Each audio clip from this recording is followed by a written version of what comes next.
Hey, it's Astro D. Making learning astrology real simple and easy. Relationships and synastry, though, that's my specialty. Hi, and thank you so much for joining me tonight. Okay, I wanted to go over this weekly astrology horoscope so that everybody can learn and utilize and understand what's going on. What's the astro news? The 411. Okay, like Mary J. Blige back in the 90s. What's going on in the sky and how could you use it and apply it to your life and make it a little teeny bit easier? You know, sometimes when we know what's going on and we can understand what's going on, it kind of confirms our own feelings and intuitions, and it helps get us through the week. It helps us know how to flow through the tides. So stick with me tonight while I go over the transits for this week, all right, and give some advice the best I can on how we can flow through it. So I want to thank you. And also, if you're digging it, if you haven't already, these are for the people that have not already. Please make sure you like, subscribe, and share this video. Share the word, spread the message and the education. All right, here with Astro D. So I'm excited. I'm excited to talk about it because it's not even an easy week. I'm sitting there smiling and cheesing and everything, but this week isn't as easy, you know, as I believe last week and the previous weeks have been. But it's okay. How could we get through this? All right. And if you're digging it, make sure you follow me on Instagram at AstroDeeStars5. Okay. All right. So this week we have, I'm just grabbing my notes. This week, starting off, Venus is going to square with Saturn. All right. And if you check out my video from last week, I talked about how Venus has entered into the sign of Aries. So Venus right now is about strutting her stuff. Okay. Strutting herself in a bold way. All right. In a bold, kind of aggressive way. Real quick. To the point. Get it done. Come on with you. Let's do this. You like me or not? What's up? Right? And then you got Saturn in Capricorn. Saturn in Capricorn is about structure, doing it the right way, reading in between the lines, taking the time, building. So Venus is kind of like, what? I mean, come on, they're at odds right now. Capricorn and Aries, they're just, one wants to go quick. The other one is like, chill, let's go slow. You know, one wants to rush to things and conclusions, while the other's like, oh, you know, it's time to really think about these hard knocks. Really think about your consequences, right? Venus and Aries doesn't think. It's like, boom, let's go, boom. You know, it's just, come on. And Saturn's like, you know, really think about these consequences before you go forward, right? Before you proceed to the next destination. So now I'm going to continue going, checking out my list, making sure my time is right here, right? So then you got Mercury also hitting on this square. Because remember now, Mercury is right behind, Mercury and Venus are right behind each other, all right? So it's this boom, double hit here. So Saturn squaring, first with Saturn squaring Venus, you know, dealing with some disappointments. All right, what are you having your hopes too high? What are you going too fast in? Because you're going to get knocked on your booty. All right, you're going to get knocked on it. And you're going to really have to face, all right, some disappointments here for moving too fast, for speaking too quickly, for being too aggressive. All right, this is where we're going to start to learn those lessons of it. And for some, it may be disappointing. For some, it might be grounding. Because sometimes some things might not go your way, but it grounds you. It grounds you to know what to do next. A whole bunch of failures, you know, comes up to a success at some point. So don't take it so badly. If you get disappointed, you know, it's going to be difficult to not be pessimistic, but being aware of the energies. That's why I'm saying the uses and knowing what's going on in the week, because you can be conscious of these energies. And when you start to feel it, be like, oh, okay, I know what's going on. I don't have to get into this too deeply. Let me ride with it. All right, let me start to see it more realistically, this situation, you know. And also when Mercury, Saturn's going to square with Mercury, this is also ruling the intellect and the mind. How are you thinking? Mercury in Aries wants to think quick, fast, get it done, wants to speak out, wants to even interrupt you when you talk. Mercury and Aries, yes, they will. They will interrupt you while you're talking, but they don't mean it, especially depending on the deacon that this Mercury and Aries is within, especially if it's in your chart, wherever that is. You know, it would depend on how quickly you speak or how aggressive, if you have a little bit more grace, all right, in that aggressiveness. So Mercury squaring Capricorn, Capricorn, make sure you go through the details. Make sure you are working hard. Now, Aries likes to work hard too, but probably more quick and to the point. Where Capricorn will take a long time, probably make a big plan about it. Aries is like, let's go. Come on, let's execute this. What are you doing? Come on, Cappy. You know what? You're getting on my nerves. And I'm sorry, with Mercury and Aries, I'm not going to front. Talking to Mercury and Capricorn people, that it come off kind of dry, to the Mercury and Aries person. And the Capricorn be like, what? What did you just say? Could you say that again? Because you said it too damn fast. All right. And I didn't really get where you were coming from. Because this Mercury and Capricorn's about the building, taking the time and really understanding the whole territory. Aries is just diving in head first. All right, so that's what it is. What are we thinking here? What are we diving into head first for and dealing with the consequences of diving in head first? All right, and once you deal with those consequences, the advice for this week to get through it is to try to manifest it, try to use that to make yourself better. Use these lessons to not fall so far down, okay? When you fall, you got to get right back up, okay? Get more realistic with your money, all right? Get realistic about the contacts and the people that you're making. And if it's time to let some people go, let them go, all right? If something does break up, because I do see I see some breakups a little bit this weekend, but I see more breakthroughs than a breakup. Okay, because Mars is also, that's the next thing that's going to go down. Mars is going to trine Uranus. Right? When Mars trines Uranus, this is, okay, I'm disappointed. All right, you done hurt my feelings and stuff. But I'm going to break through this. I'm going to do something I've never done before. All right, I have the courage right now. This Mars and Sagittarius. Remember, I was telling you in my Mars and Sagittarius video, I didn't even think I mentioned it last week, use this fire energy to make things happen, right?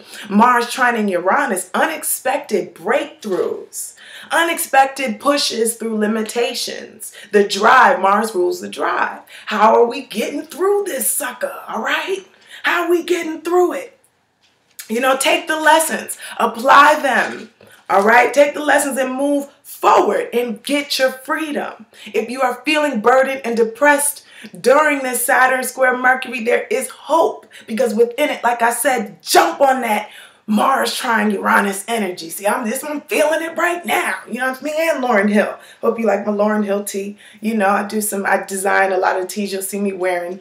So this was my older designs because I got that square on it. But anyway, back to this Mars trine Uranus energy. Really, if you want to start something new, you're hitting the window. I'm going to get to that. I will get to why.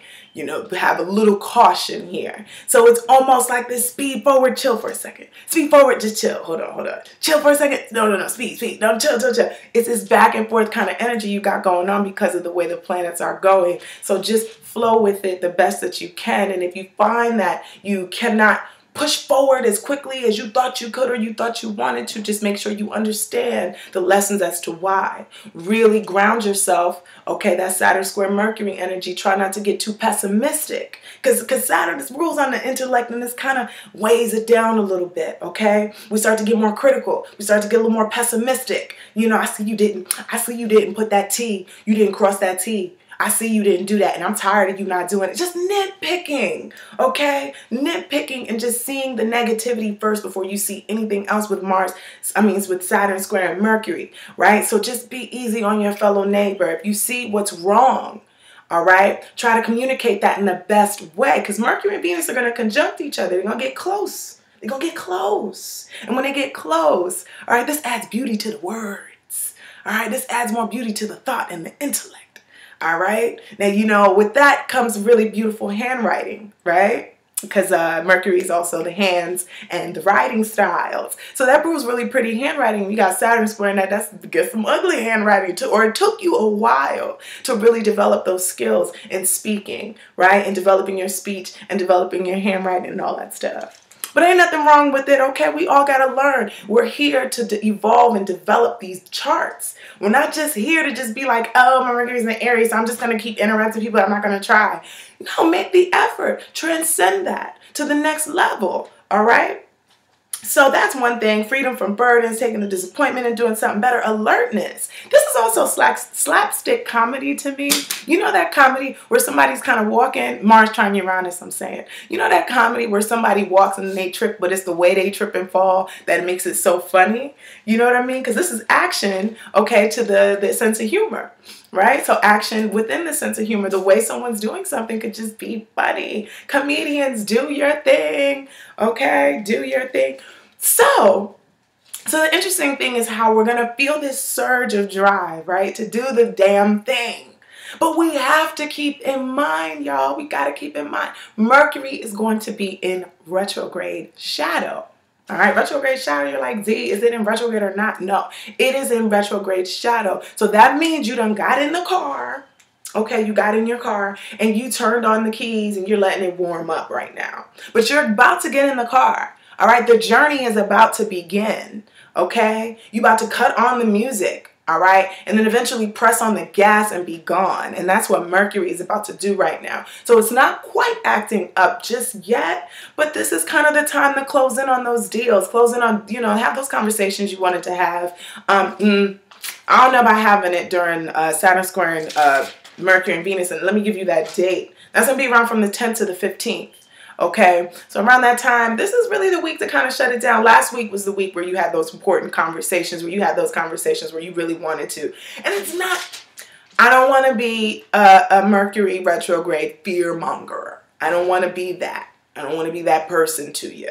You know what I mean? It's like, hey, you know, make sure that you are doing what you need to do. You are reorganizing. You're getting back to, you know, your roots, getting back to those things, you know, clearing out the clutter, clearing out the junk, maybe going over some things you might have said in the past because it's going back to Pisces. But I'll be here to talk about that. I'm going to go deep on just the Mercury retrograde. Don't even worry. Make sure you're following me at AstroDeeStars5 on Instagram because sometimes I do write-ups on these things as well, and on the Astrology page. So, okay. So with that being said, Mercury is going to be in shadow, though. I'm just talking about it being in shadow, so this is coming to a slowdown here. All right, Mercury doesn't actually stop in the sky, but it looks like it's stopping in the sky, okay? Its energies go inward, okay? Instead of manifesting as much outward. And yes, we do have some technical difficulties, so some of you might start seeing the technical difficulties. And make sure you look at where Mercury is going to be in your chart, so on and so forth, and what you can do about it, all right? So eventually, okay, Mercury's going to go into its you know, retrograde. It's going to go into its retrograde. And usually the day Mercury goes into retrograde is the day that you start to really see, you know, it acting up at its worst. Okay, at its total worst. And then it, you know, goes through another phase of different developments and how things flow. And then eventually it goes forward. And when it goes forward is when it acts up again. We're about to move. So Jupiter, okay, on the 8th went retrograde. So that is when, if anything was going to happen, the most action happened when Jupiter went retrograde that day, around the day. All right, and after that is when Jupiter's energy is going to start to go within, start to go inward. We start to learn these lessons of luck and abundance. All right, what did we do? What did we gain? What did we earn? Who do we know? Maybe our beliefs might need to change. Maybe we need to reassess what we're believing. What is our philosophy about life? Right? What is our philosophy? Depending on where Jupiter is in what house it is for you. All right, what house is Jupiter in for you? So when you understand what the planets are doing when they're going retrograde, they're going within. You know, they're not totally stopping in the sky, but they're just kind of taking a second, you know, to kind of manifest things within, manifest growth and all that good stuff about growth. So before I head out, before I go, yes, I'm about to bounce, but before I go, I want to go over this one question that someone asked me today, and it's also another question someone asked me previously. They had asked me about the MC. Now, what is the MC? It's a real simple question. And make sure you leave a comment below if you want me to ask a question next week and so on and so forth. I also had another question too, but I don't want to hold anybody. So anyway, the question was, what is an MC? What are we dealing with when we're looking at the top of our chart? So we have these different angles, right? And at the top of your chart, at the very top of the birth chart, is going to be your MC, and that is your standing in life. Where's your recognition? What is going to be your legacy? What legacy are you trying to lead in this life? Your career, right? Not just the job, not just those little routinely things that we're doing, but what's going to be the big picture and how you want to bring forth, yourself in this life.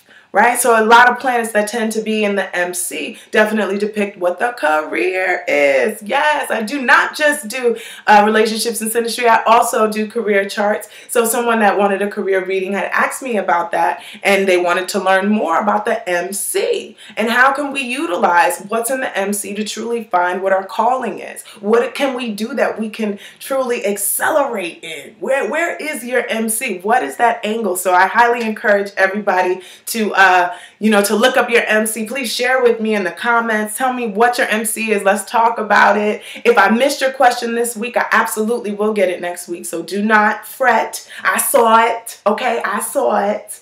Just had to keep it moving. But find out, where is your MC? Know your chart. We got these birth charts, right? And they're just these lovely maps and what we could do to kind of make things a little bit better. And it's like I said, don't just stay stagnant in, oh, my chart says this, so that's just what it's going to be. That's just what I have to deal with because my chart says that. And it's like, no, boo, you don't have to. I mean, you got to deal with certain things are just the way, the way it is. Because, there's this mixture of fate and destiny. But then there's things like, that you could work on, that you can get better, especially Saturn squares over time. If you got a Saturn square somewhere, you could definitely build on that Saturn square. You can absolutely develop that over time. Saturn takes 30 to 40 years, I believe 35. Saturn truly develops. Saturn will develop and you won't be perfect, but it'll be better than when it was when you first started out. Okay? So I hope that you guys have a really awesome week, and I hope that you get the most out of these transits, especially this Mercury and Venus thing going on. It might be tough in the beginning of the week, but as the week goes on, you have that Mars trine Uranus, which will be a little bit longer, because Mercury and Venus, they're not going to be in that sign for too much, forever. They don't stay there, but a couple weeks. But yeah, about a couple weeks that they stay there. Mars is going to be hitting trine Uranus for a little bit. So let's just really enjoy, that energy, or more so, utilize that energy. Utilize it, okay, to break through, to bust through. If you do get a disappointment or you do get set into reality, right, this week, make sure that you look for your freedom. You always find your freedom. If you feel suppressed in any way, make sure you still look to your strengths, right? Where you can bust through blocks and break through things. So like I said, if you enjoyed this video, make sure you like, share, and subscribe to the YouTube Astrology page. Or you can follow me at Astro D Stars, or just shoot me an email with your questions, because I would love to answer someone else's question next week. So hit me up. All right, and I hope you enjoyed this quick but effective, all right, weekly horoscope. Take care.